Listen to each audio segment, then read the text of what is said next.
لله نحمده ونستعينه ونستغفره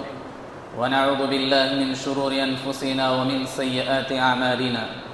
من يهده الله فلا مضل له ومن يضلل فلا هادي له وأشهد أن لا إله إلا الله وحده لا شريك له وأشهد أن محمدا عبده ورسوله يا أيها الذين آمنوا اتقوا الله حق تقاته ولا تموتن إلا وأنتم مسلمون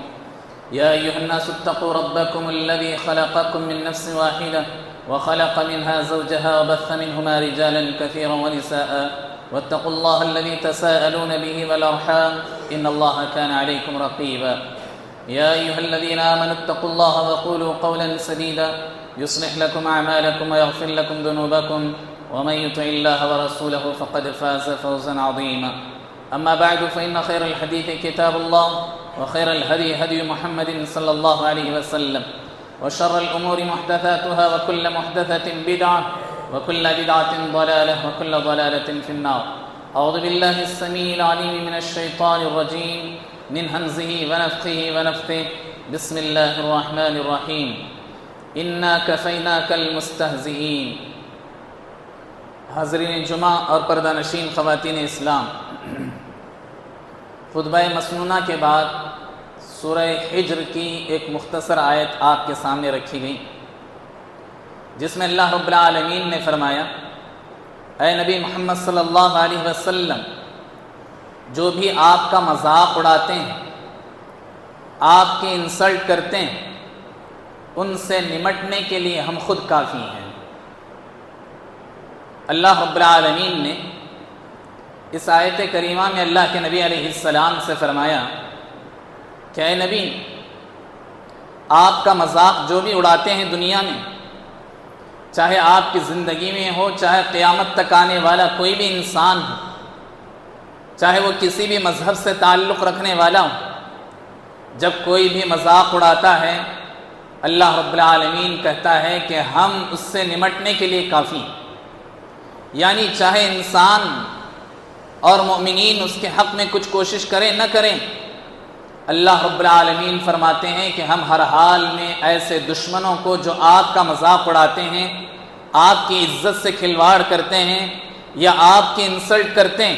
ان کے لیے ہم خود کافی ہیں کہ ہم انہیں دنیا میں بھی عذاب چکھائیں گے اور آخرت میں تو ان کے لیے ہم نے دردناک عذاب تیار کر رکھا ہے۔ اللہ رب العالمین نے کہا جو بھی اللہ اور اس کے رسول کا مذاق اڑاتا ہے، اللہ رب العالمین کہتا ہے کہ وَأَعَدَّ لَهُمْ عَذَابًا مُهِينًا، ان کے لیے ہم نے دردناک عذاب تیار کر رکھا ہے، دنیا میں بھی اور آخرت میں بھی ایسے لوگوں کے حق میں ہم عذاب دے کر رہیں گے۔ حاضرین، حالات جیسے کچھ چل رہے ہیں، بڑے نازک حالات آپ اچھی طرح جانتے ہیں۔ ابھی قریب میں ممبئی میں جو کچھ حادثہ پیش آیا، اللہ کے نبی علیہ السلام کے ساتھ ایک ملعون صومی نے اللہ کے نبی علیہ السلام کی گستاخی کی، اللہ کے نبی علیہ السلام کی شان میں گستاخی کی وجہ سے وہاں کے مسلمان احتجاجات پر احتجاجات کر رہے ہیں، ہزاروں مسلمان اپنے سچے مومن ہونے کی دلیل پیش کرنے کی کوشش کر رہے ہیں، اس کے باوجود ایک ملعون شخص کو وہاں کی پولیس یا وہاں کی جو شرطا ہے انہیں پکڑنے میں یا انہیں ابھی تک جیل پہنچانے میں ناکام۔ دراصل مسلمانوں کے ساتھ ان کے جذبات سے کھلواڑ ہیں۔ یقیناً جو کچھ حالات بن رہے ہیں، اگر آپ سوشل میڈیا سے جڑے ہیں، سوشل میڈیا پر اگر آپ کی نظر ہے تو یقیناً ایسے واقعات پچھلے زمانے میں بھی پیش آتے رہے ہیں، اور اللہ رب العالمین نے کہا وَلَتَسْمَعُنَّ مِنَ الَّذِينَ أُوتُوا الْكِتَابَ مِنْ قَبْلِكُمْ وَمِنَ الَّذِينَ أَشْرَكُوا۔ اے نبی، جو بھی آپ کا مذاق اڑا رہے ہیں، ایسا مذاق اڑانے والے آئندہ بھی ایسے لوگ آئیں گے جو اہل کتاب ہوں گے، یہود ہوں گے، نصارہ ہوں گے، مشرکین ہوں گے، اور ایسے لوگ پیدا ہوتے رہیں گے جو آپ کا مذاق اڑائیں گے۔ دراصل حق اور باطل کی جنگ کا ایک طریقہ کار یہ ہے کہ جب باطل دیکھتا ہے کہ اس کے لیے ناکامی ہو رہی ہے تو اللہ کے نبی علیہ السلام اور اسلام کا مذاق اڑانے لگتے ہیں یا اسلام کو برا بھلا کہنے لگتے ہیں۔ اللہ رب العالمین کہتا ہے کہ ایسے وقت میں آپ کو وَهْجُرْهُمْ هَجْرًا جَمِيلًا، ایسے وقت میں آپ کو بڑی عقل مندی سے کام لینا ہوگا، جذبات سے کام لینے سے باز رہنا ہوگا، کسی بھی طرح کا ایسا نقصان نہ ہو جس سے اسلام بدنام ہو، قرآن کریم یہ کہتا ہے۔ حاضرین، 2-3 ہفتے پہلے آپ لگاتار اللہ کے نبی علیہ السلام کے اخلاق اور کردار سے متعلق بہت ساری باتیں سنی۔ آپ یہ جانتے ہیں اور ہر ایک مسلمان یہ جانتا ہے، بلکہ ہر ایک انسان کو یہ بات معلوم ہے کہ اللہ کے نبی علیہ السلام کی زندگی کا ایک ایک ورق پوری طرح کلیئر ہے۔ یعنی اگر انسان پڑھنا چاہے اللہ کے نبی علیہ السلام کی زندگی کو تو وہ بآسانی سمجھ سکتا ہے اللہ کے نبی علیہ السلام کی ہسٹری کو۔ آپ کی زندگی کا ایک ایک ورق پوری طرح واضح اور کلیئر ہے، اور ہر انسان اسے سمجھ سکتا ہے کہ یہ کیسی شخصیت ہے، یہ ایسی عظیم شخصیت ہے کہ جس کی اچھائی کی گواہی، جس کے اچھے اخلاق کی گواہی، جس کے اس زمین پر سب سے اچھے ہونے کی گواہی مسلمان تو مسلمان، غیر مسلموں نے بھی دی۔ غیر مسلموں نے بھی اللہ کے نبی علیہ السلام کے اخلاق کی گواہی دی، اور قرآن کریم نے کہا چاہے آپ کو دنیا جھٹلا دے، اے نبی وَإِنَّكَ لَعَلَىٰ خُلُقٍ عَظِيمٍ، اے نبی آپ اخلاق کے بلند اور اعلیٰ مرتبے پر فائز ہیں۔ کیوں؟ اس لیے کہ اللہ کے نبی علیہ السلام بڑے مایوس ہو رہے تھے۔ لوگ آپ کو مجنون کہتے تھے، پاگل کہتے تھے، دیوانہ کہتے تھے، جادوگر کہتے تھے، تو اللہ رب العالمین نے کہا وَإِنَّكَ لَعَلَىٰ خُلُقٍ عَظِيمٍ۔ لوگ دنیا کچھ بھی کہے، اے نبی آپ اس دنیا میں جتنے بھی انسان بھیجے گئے ہیں ان میں سب سے اچھے انسان آپ کی شخصیت ہے۔ اللہ کے نبی علیہ السلام کو دلاسا دیا گیا، اللہ کے نبی علیہ السلام کو تسلی دی گئی۔ یقیناً بہت سارے دشمنوں نے بھی اللہ کے نبی علیہ السلام کے اچھے اخلاق ہونے اور اچھے انسان ہونے کی گواہی دی۔ مائیکل ہارٹ نے ایک کتاب لکھی، the most influential person in history, ایسی اس نے کتاب لکھی جس کو محمد عاصم نے اردو میں اس کتاب کا ترجمہ کیا، اس کتاب کا ٹرانسلیشن کیا، اور اس کا نام رکھا 100 عظیم انسان۔ اس مائیکل ہارٹ نے جو دنیا کی سیر کیا کرتا تھا، اس نے جو کتاب لکھی اس نے 100 عظیم انسانوں کو جمع کیا۔ آج تک دنیا میں جتنے بھی انسان آئے ہیں، سب سے عظیم انسان کون ہو سکتے ہیں جن کو تاریخ نے اپنی اندر جگہ دی ہے، ایسے عظیم شخصیات کو اس نے چنا، ایسے عظیم انسانوں کو اس نے چنا، اور 100 عظیم انسانوں کو اس نے چننے کے بعد اب اسے یہ بات لاحق ہونے لگی، اسے ڈاؤٹ ہونے لگا، یا اس کے لیے ایک بڑا امتحان یہ تھا کہ ان میں سے کس انسان کو سب سے پہلے رکھا جائے، کس انسان کو۔ 100 عظیم انسانوں کو اس نے چن لیا، 100 عظیم شخصیات کو اس نے چن لیا، لیکن کس انسان کو سب سے پہلے رکھا جائے؟ اگرچہ دیکھا جائے تو وہ مذہبی طور پر کرسچن سے تعلق رکھتا تھا، کرسچینٹی اس کا مذہب تھی، اس کے باوجود اس نے دیکھا کہ اگر کوئی انسان سب سے پرفیکٹ ہے تو وہ محمد صلی اللہ علیہ وسلم ہیں۔ اس دشمن نے سب سے پہلے اللہ کے نبی علیہ السلام کو رکھا، اور اللہ کے نبی علیہ السلام کے نام سے اس نے اس کتاب کو شروع کیا، اور کہا کہ اس دنیا میں جتنے انسانوں کو میں نے پڑھا، جتنے انسانوں سے میں نے ملاقات کی، ان میں سب سے عظیم انسان اگر کوئی ہے تو وہ محمد ہے، اس لیے میں نے محمد صلی اللہ علیہ وسلم کے نام سے اس کتاب کی شروعات کی، اس نے لکھا۔ ایسے ہی آپ دیکھیں اللہ کے نبی علیہ السلام کے زمانے میں بھی دشمن جو اللہ کے نبی علیہ السلام کے سب سے اچھے انسان ہونے کی گواہی دی اور پروو کیا کہ اللہ کے نبی علیہ السلام سب سے عظیم انسان، ایسے بہت ساری مثالیں ہیں۔ صحیح بخاری کی ایک روایت ہے، اللہ کے نبی علیہ السلام ایک سفر میں تھے، اس سفر میں اللہ کے نبی علیہ السلام کے صحابہ اکرام جب تھک گئے، اللہ کے نبی علیہ السلام نے ایک جگہ پڑاؤ کیا۔ اللہ کے نبی صلی اللہ علیہ وسلم کے لیے ایک درخت چنا گیا جو سب سے بہتر ہو سکتا تھا، اللہ کے نبی علیہ السلام اس کے نیچے آرام کر رہے تھے۔ صحابہ اکرام بھی اپنے لیے سائے کا کوئی نہ کوئی درخت ڈھونڈ کر الگ الگ جگہوں پر آرام کرنے لگے۔ ایک دشمن نے ایسے وقت میں غنیمت جانا موقع کو، اور آ کر کے اس نے اللہ کے نبی علیہ السلام کی تلوار جو ہے درخت سے لٹکی ہوئی تھی، جھاڑ سے لٹکی ہوئی تھی، اس نے اپنے ہاتھ میں لیا، اور اس کے بعد اللہ کے نبی علیہ السلام سے کہنے لگا میں یمنعک منی یا محمد، اے محمد مجھ سے آج تجھے کون بچانے والا ہے؟ اللہ کے نبی علیہ السلام کی زبان سے ایک ہی جملہ نکلا، کہا اللہ، اللہ مجھے بچانے والا ہے۔ اللہ رب العالمین کا نام لیتے ہی اس کے ہاتھ میں کپکپی طاری ہو گئی، اور وہ ہاتھ سے تلوار چھوٹ گئی۔ پھر اللہ کے نبی علیہ السلام نے اس تلوار کو اپنے ہاتھ میں لیا اور پھر پوچھا کہ بتاؤ اب تمہیں میرے سے کون بچانے والا ہے؟ اتنا سننا تھا کہ اس نے صرف یہ کہا کہ اے محمد تم بڑے خیر انسان ہو، بڑے اچھے انسان ہو، بڑے اچھے اخلاق والے ہو، اور مجھے امید ہے کہ تم میرے ساتھ اچھا معاملہ کرو گے۔ اللہ کے نبی علیہ السلام نے کہا کیا تم اس بات کی گواہی دیتے ہو کہ صرف ایک اللہ ہی معبود ہے اور میں اللہ کا نبی محمد صلی اللہ علیہ وسلم میں اللہ کا نبی ہوں؟ اس نے کہا کہ میں اس کی گواہی تو نہیں دوں گا، البتہ آج کے بعد میں آپ سے پرومس کرتا ہوں کہ آج کے بعد کبھی آپ کے خلاف جنگ نہیں کروں گا، اور جو بھی انسان آپ کے خلاف جنگ کرنے کی کوشش کرے میں اس کا ساتھ نہیں دوں گا، اس کی ہیلپ نہیں کروں گا۔ اس نے یہ وعدہ کی، اور پھر اللہ کے نبی علیہ السلام کے پاس سے چل کر اپنے قوم میں پہنچا۔ اپنے قوم میں جب پہنچا تو یہ بڑا انسان تھا، سردار تھا۔ اس نے کہا کہ من عند خیر الناس جئتکم من عند خیر الناس،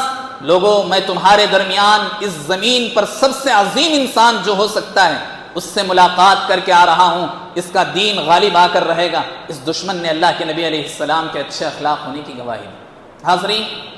ایسا وقتاً فوقتاً ہوتا رہا کہ اللہ کے نبی علیہ السلام کے دشمن بھی اللہ کے نبی علیہ السلام کے سچے اور اچھے ہونے کی گواہی دیتے رہے۔ خود صفا کی پہاڑی پر اللہ کے نبی علیہ السلام جب کھڑے ہوئے تو اللہ رب العالمین کا پیغام پہنچانے سے پہلے لوگوں سے پوچھا، لوگوں میں تمہارے درمیان کیسا انسان ہوں؟ سب نے ایک زبان ہو کر کہا آپ صادق اور امین ہیں، آپ سچے اور امانت دار انسان ہیں۔ اللہ کے نبی علیہ السلام نے تب اللہ رب العالمین کا پیغام پہنچایا۔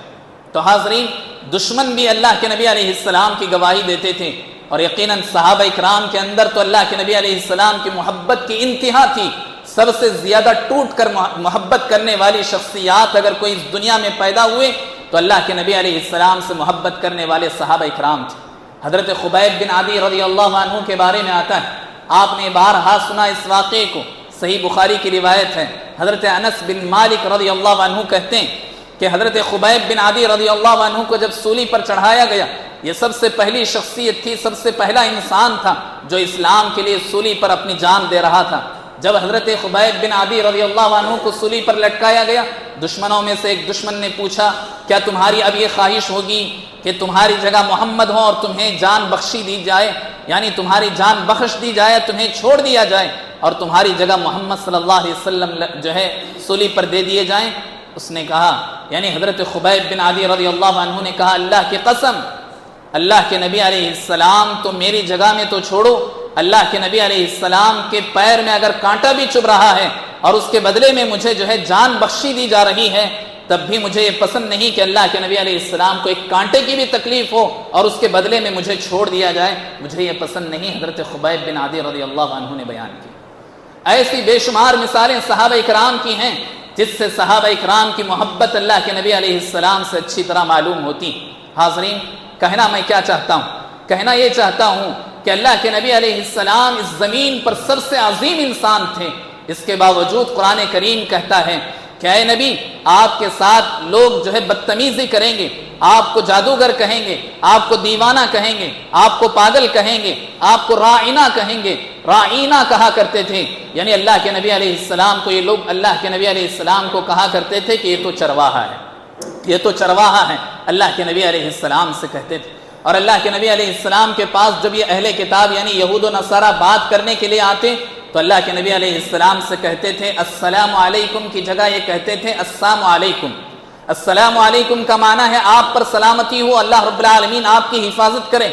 لیکن اس کے مقابلے میں یہ لوگ کہتے تھے السلام علیکم، تمہاری موت ہو جائے، تمہیں بربادی لاحق ہو جائے، یہ اللہ کے نبی علیہ السلام سے کیا کرتے تھے۔ اس کے باوجود اللہ رب العالمین کہتا ہے کہ اے نبی لا تحزن ان اللہ معنا، اے نبی آپ جو ہے برداشت کیجئے، آپ غمگین مت ہوئیے، اللہ رب العالمین آپ کے ساتھ ہیں۔ اللہ رب العالمین نے اس بات کی گواہی دی۔ تو حاضرین، وقتاً فوقتاً ایسے دشمن پیدا ہوئے اور ہوتے رہیں گے، جسے اللہ رب العالمین نے قرآن کریم میں کئی جگہوں پر اشارہ کیا اور کہا مومنین سے کہ ایمان والو تمہاری ایمانی جذبات یقیناً قابل قدر ہیں، کہ اللہ کے نبی علیہ السلام پر جب بھی الزام آتا ہے یا کوئی فلم بنتی ہے، کوئی کارٹون بنایا جاتا ہے، کوئی تصویر بنائی جاتی ہے اور اللہ کے نبی علیہ السلام کے ساتھ گستاخی کی جاتی ہے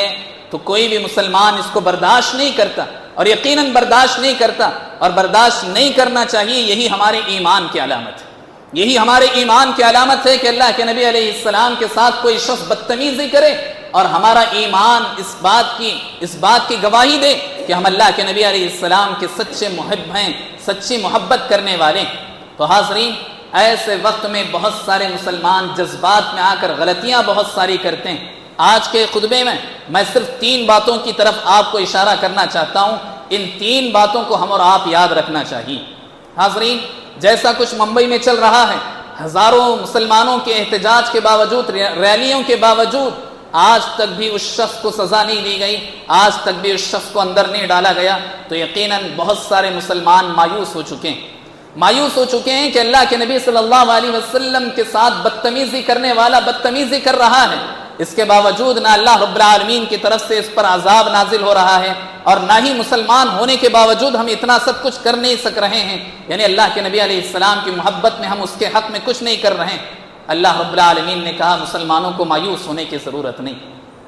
مسلمانوں کو مایوس ہونے کی ضرورت نہیں۔ اللہ تعالیٰ نے کہا اِنَّا كَفَيْنَاكَ الْمُسْتَهْزِئِينَ، اے ایمان والو، اے نبی آپ ان کو بتا دیجئے کہ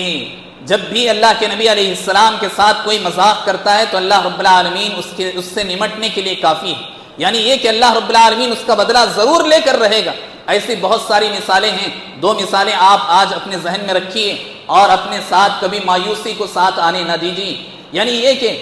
مسلمان مایوس ہو کر کے کوئی ایسا غلط کام کر جاتے ہیں جس سے اسلام بدنام ہوتا ہے، مسلمان بدنام ہوتے ہیں، اللہ کے نبی علیہ السلام کو گالی دی جاتی ہے اور مزید اللہ کے نبی علیہ السلام کو بدنام کیا جاتا ہے۔ تو اسی لیے یہ بات یاد رہنا چاہیے کہ اگر ہم سے کچھ ہو سکتا ہے تو ہم کر رہے ہیں، اگر ہم سے کچھ نہیں ہو سکتا ہے، اللہ رب العالمین کا وعدہ ہے کہ ہم آپ کی طرف سے کر رہے ہیں، آپ کی طرف سے ہم ڈیفنس کر رہے ہیں، اللہ تعالیٰ کہتا ہے۔ ایسے بے شمار مثالیں ہیں، 2 مثالیں آپ اپنے ذہن میں رکھ کر جائیے۔ اللہ کے نبی علیہ السلام کے دور میں صحیح بخاری کی روایت ہے، حضرت انس بن مالک رضی اللہ عنہ راوی،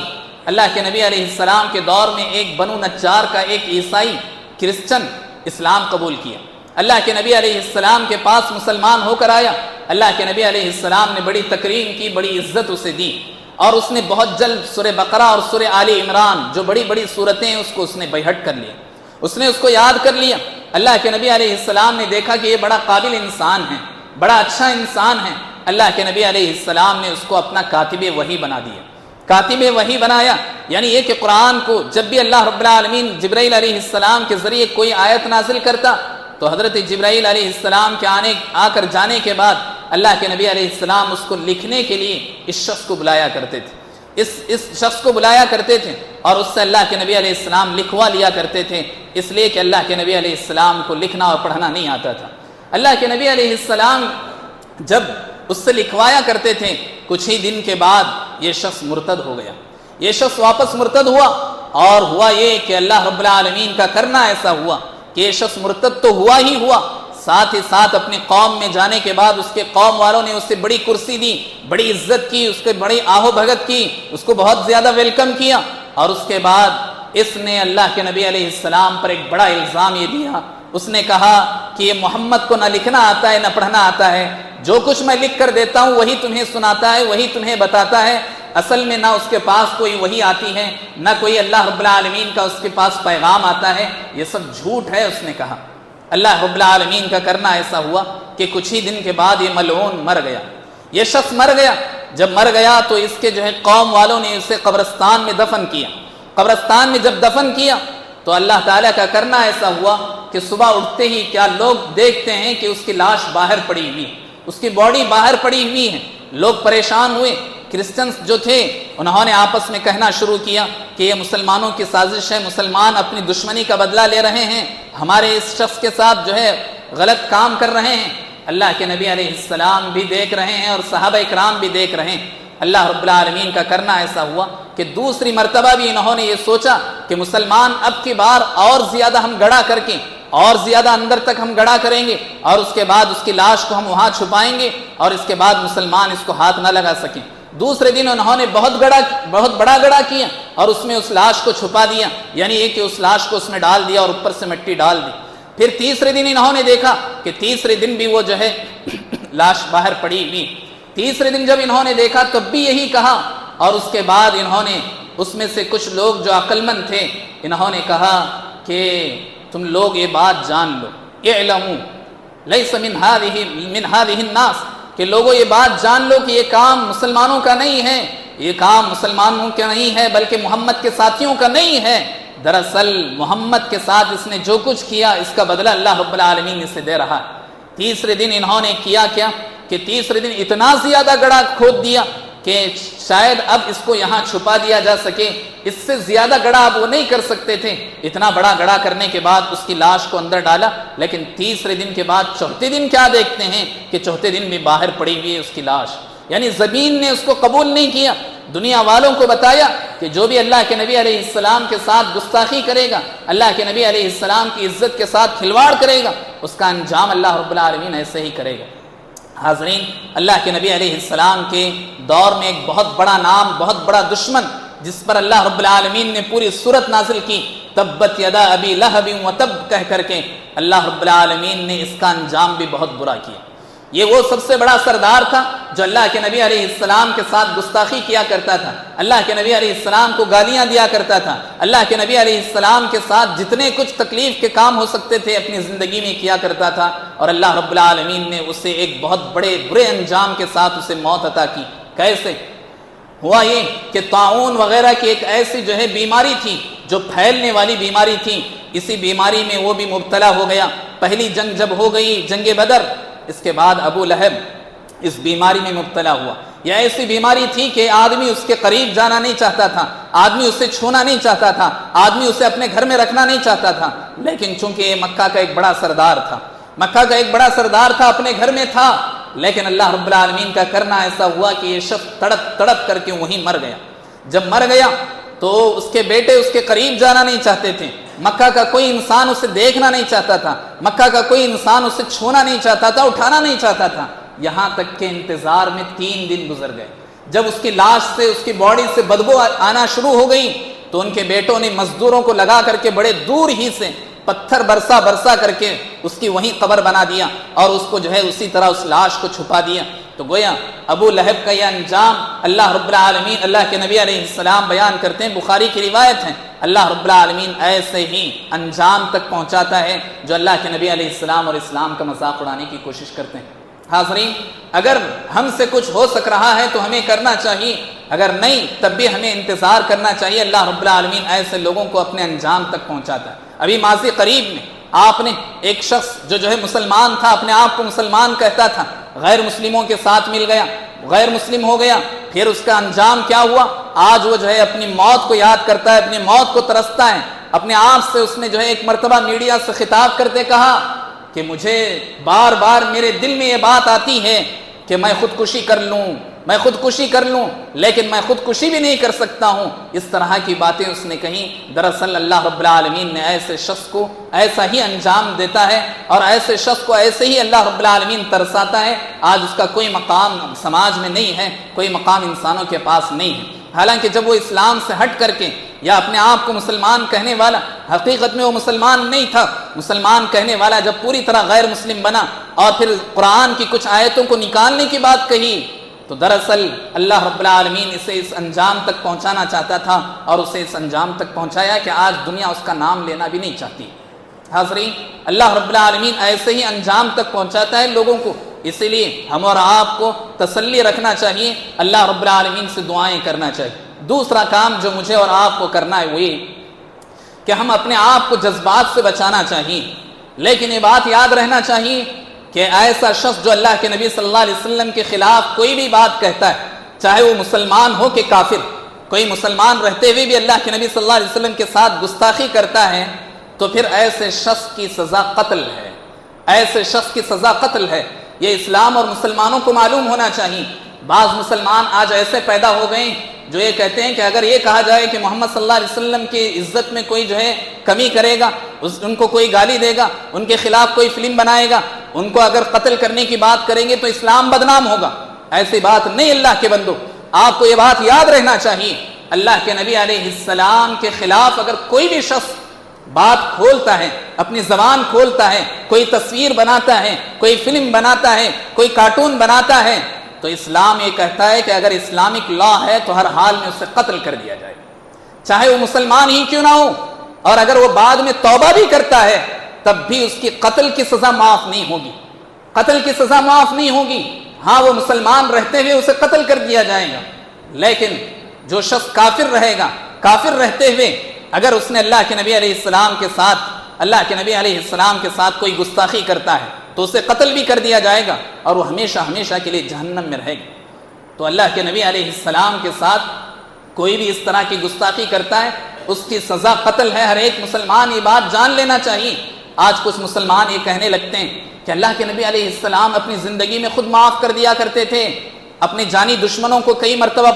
پکڑے جانے کے باوجود معاف کیا، اللہ کے نبی علیہ السلام کو گالیاں دینے والوں کو اللہ کے نبی صلی اللہ علیہ وسلم نے معاف کیا، اللہ کے نبی علیہ السلام نے اپنے حقوق مارنے والوں کو معاف کیا۔ آج تم اللہ کے نبی صلی اللہ علیہ وسلم موجود نہیں ہیں تو پھر ایسے وقت میں تم اس کی سزا قتل کہتے ہو، تو اس سے اسلام دہشت گرد سمجھا جائے گا، ٹیررسٹ کہیں گے اس کو، اسلام کو۔ لوگ اس لیے ایسی بات نہیں کہنا چاہیے۔ آج کچھ مسلمان پیدا ہو گئے، ایسی بات ہرگز نہیں۔ اللہ کے نبی علیہ السلام جب زندہ تھے، اللہ کے نبی صلی اللہ علیہ وسلم جسے چاہتے تھے اسے معاف کر دیتے اور جس سے چاہتے بدلہ لیا کرتے تھے۔ کعب بن اشرف آپ جانتے ہیں، جنگ احد کے بعد کعب بن اشرف ایسا دشمن تھا، ایسا مکار انسان تھا، اللہ کے نبی صلی اللہ علیہ وسلم کی ہجو کیا کرتا تھا، اللہ کے نبی علیہ السلام کے ساتھ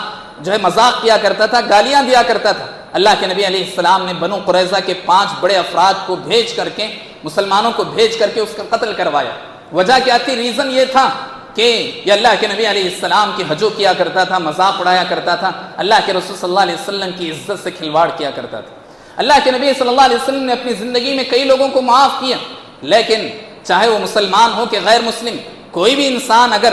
اللہ کے نبی صلی اللہ علیہ وسلم کے ساتھ اگر گستاخی کرتا ہے تو اس کی سزا قتل ہے، یہ بات جان لینا چاہیے۔ صحیح ابو داؤد کی روایت ہے، اللہ کے نبی علیہ السلام کے زمانے میں ایک نابینا صحابی تھے، ان کی ایک لونڈی تھی جو عیسائی تھی، کرسچن تھی۔ اللہ کے نبی علیہ السلام کے زمانے میں یہ صحابی ایک لونڈی کو رکھے ہوئے تھے جو کہ جس سے 2 بچے بھی ہوئے تھے۔ اللہ کے نبی علیہ السلام کے خلاف یہ ہجو کیا کرتی تھی، اللہ کے نبی صلی اللہ علیہ وسلم کے بارے میں یہ غلط باتیں کیا کرتی تھی، گالیاں دیا کرتی تھی۔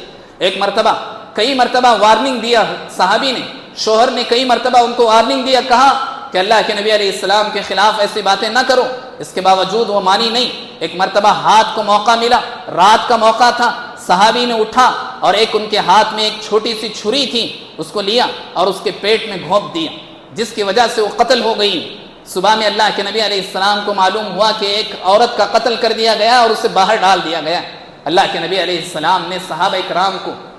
صبح میں جمع کیا اور کہا کہ ایک عیسائی عورت کا قتل ہوا ہے، بتاؤ، میں اپنی عزت و کردار کا حوالہ دے کر تم سے کہتا ہوں، لوگوں، صحابہ کرام سے اللہ کے نبی صلی اللہ علیہ وسلم کہہ رہے ہیں، لوگوں بتاؤ اس کا قتل کس نے کیا؟ اس صحابی نے جب اللہ کے نبی علیہ السلام نے اپنی عزت کا، اپنی کردار کا حوالہ دے کر پوچھا تو صحابی اٹھے اور کہا، اللہ کے نبی، میں اس کا قاتل ہوں، میں نے اس کو قتل کیا۔ اللہ کے نبی علیہ السلام نے پوچھا، بتاؤ کیوں قتل تم نے کیا؟ انہوں نے کہا کہ یہ میری لونڈی ہے، بڑی فرما بردار تھی، میرے حقوق ادا کیا کرتی تھی، میرا بڑا خیال رکھا کرتی تھی، اور اللہ نے اس کے ذریعے سے مجھے 2 بڑے خوبصورت موتی جیسے بچے بھی دیے، لیکن یہ آپ کے خلاف گالیاں دیا کرتی تھی، اور کل رات یہ بڑی گالیاں دینے لگی، مجھے برداشت نہیں ہوا، اللہ کے نبی، میں نے اس کا قتل کر دیا۔ اللہ کے نبی علیہ السلام نے فرمایا، یہ قتل حق ہے، یعنی یہ کہ اللہ کے نبی علیہ السلام کے خلاف جو بھی ایسی باتیں کرے گا اس کی سزا قتل ہی ہونا چاہیے، یہ اللہ کے نبی علیہ السلام نے ذکر کیا۔ تو بات آپ سے یہ کہنی کہ اللہ کے نبی علیہ السلام کے خلاف جو بھی آدمی بات کہے گا اس کی سزا قتل ہے، یہ بات ہمیں یاد رہنی چاہیے، یہ ہر ایک انسان کو معلوم ہونی چاہیے، چاہے وہ میڈیا کے ذریعے سے ہو، کسی بھی ذریعے سے ہو۔ تیسری بڑی اہم بات جو میں آپ کے سامنے کہنا چاہتا ہوں یہ کہ جب بھی اللہ کے نبی علیہ السلام کے خلاف کوئی بات ہوتی، کوئی فلم نکالی جاتی، کوئی کارٹون بنایا جاتا ہے، لوگ اسے بڑا پھیلانے لگتے ہیں اور یہ کہنے لگتے ہیں کہ اس کو اتنا پھیلاؤ کہ وہ شخص پکڑا جائے اور وہ شخص قید کر دیا جائے، وہ سلاخوں کے پیچھے ڈال دیا جائے، یہ کہنے لگتے ہیں اور لگاتار اس کو شیئر کرنے لگتے ہیں، نیکی کی نیت سے شیئر کرتے ہیں۔ اللہ کے نبی علیہ السلام کی احادیث سے معلوم ہوتا ہے کہ اس توہین میں ہم بھی شامل ہیں۔ اگر ہم نے سوشل میڈیا پر ایسی خبریں جو آتے ہیں اس کو ہم آگے شیئر کرتے ہیں یہ سمجھ کر ثواب کی نیت سے اور ایمان کی نیت سے، یہ کہتے ہیں کہ جس کے اندر بھی ایمان ہوگا اس امیج کو آگے بڑھاؤ، اس میسج کو آگے بڑھاؤ، نہیں، جہاں بھی اللہ کے نبی علیہ السلام کی ہجو ہوگی، گستاخی ہوگی، ایسا کوئی میسج ہمیں فارورڈ نہیں کرنا چاہیے، دوسروں تک نہیں پہنچانا چاہیے۔ اگر وہ آدمی بچ بھی گیا، ایک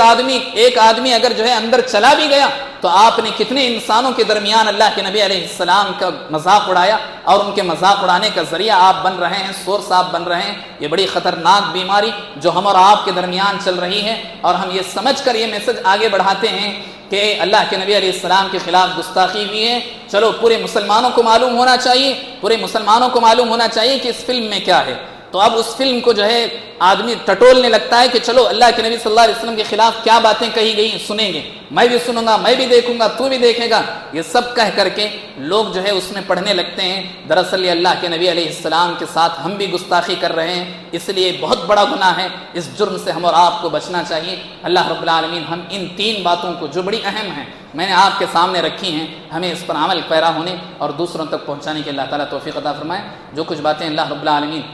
حق باتیں ہماری زبان سے نکلیں اللہ تعالیٰ اس کو دنیا تک پہنچائے، اور جو کچھ باتیں ہم سے غلط نکلی ہیں وہ میری اپنی زبان سے اللہ رب العالمین اسے معاف فرمائیں۔ اللہ رب العالمین ہم سب مسلمانوں کی حفاظت فرمائیں، ہماری جان و مال، عزت و آبرو کی، ایمان کے اللہ تعالیٰ حفاظت فرمائیں۔ ہم تمام مسلمانوں میں جو بھی پریشان حال ہیں اللہ تعالیٰ ان کی پریشانیوں کو ختم فرمائیں، جو بھی مقروض ہیں اللہ تعالیٰ ان کی قرض کی ادائیگی کو پورا فرمائیں، جو بھی بیمار ہیں اللہ تعالیٰ انہیں شفا بھی عطا فرمائیں، انہیں جو دوائیں دی جا رہی ہیں اللہ تعالیٰ ان کی دواؤں میں اثر عطا فرمائیں۔ ہم سے پہلے ہمارے رشتہ دار، دوست و احباب جو بھی اس دنیا سے چل بسیں اللہ تعالیٰ انہیں جنت الفردوس ہمارا ترین مقام نصیب فرمائیں۔ جب تک ہمیں اس دنیا میں رکھیں اسلام اور ایمان پر قائم و دائم رکھیں، جب ہمارا آخری خاتمہ ہو تو خاتمہ بالخیر عطا فرمائیں۔ امین اقول قولی ھذا واستغفر اللہ لی ولکم ولسائر المسلمین فاستغفروہ انہ ھو الغفور الرحیم۔